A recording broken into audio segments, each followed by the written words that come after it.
Alright, so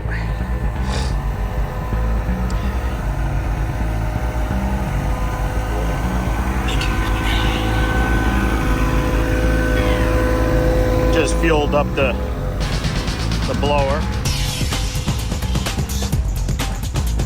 We went and got some fuel at the station.